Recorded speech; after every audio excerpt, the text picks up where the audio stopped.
Airport ని నిర్మించారో Shamshabad airport. ఆ airport ఆ రోజు నిర్మించకుండా ఉంటే ఏదైతే ముందున్న ఎయిర్పోర్ట్ లో 10% ఫ్లైట్లు కూడా దిగలేవు. ఫ్లైట్లు దిగినప్పుడు ఇన్వెస్టర్స్ రారు. ఇన్వెస్టర్స్ ని అట్రాక్ట్ చేయాలంటే ఖచ్చితంగా ఇంటర్నేషనల్ ఫ్లైట్స్ దిగేటట్టుగా ఉండాలా. అందుకనే ముఖ్యమంత్రి గారు దూరదృష్టితో ఆ రోజు హైదరాబాద్ లో శంషాబాద్ హైదరాబాద్ నిర్మించారు.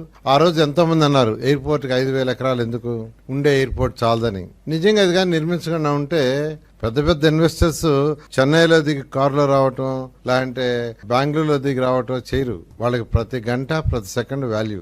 అదే విధంగా అదే దృష్టిలో పెట్టుకుని ముఖ్యమంత్రి గారు ఫ్యూచర్ లో మనకున్న ఎయిర్పోర్ట్ సరిపోదు, ఇక్కడికి ఇన్వెస్టర్స్ రావాలంటే ఖచ్చితంగా 5,000 ఎకరాలతో ఒక మంచి ఎయిర్పోర్ట్ నిర్మించాలని ఆదేశించారు. అదేవిధంగా స్మార్ట్ ఇండస్ట్రీస్ రావాలి.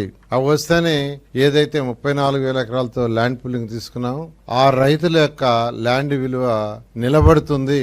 ఇలాంటి విలువ నిలబడదు కాబట్టి ఇమీడియట్ గా స్మార్ట్ ఇండస్ట్రీస్ కి ఒక 2,500 ఎకరాలు, అదేవిధంగా ఒక ఇంటర్నేషనల్ స్పోర్ట్స్ సిటీ నిర్మిస్తే సంవత్సరానికి 2-3 యాక్టివిటీస్ జరిగిన దానివల్ల అనేక హోటల్స్ వస్తాయి, అవి ఫిల్ అవుతాయి. ప్రభుత్వానికి జిఎస్టీ పెరుగుతుంది, సర్వీస్ సెక్టర్ కూడా పెరుగుతుంది. దానివల్ల ఎంతో మందికి ఎంప్లాయ్మెంట్ వస్తుందనే ఉద్దేశంతో ఈ 3 ప్రాజెక్టులు టేకప్ చేయమన్నారు.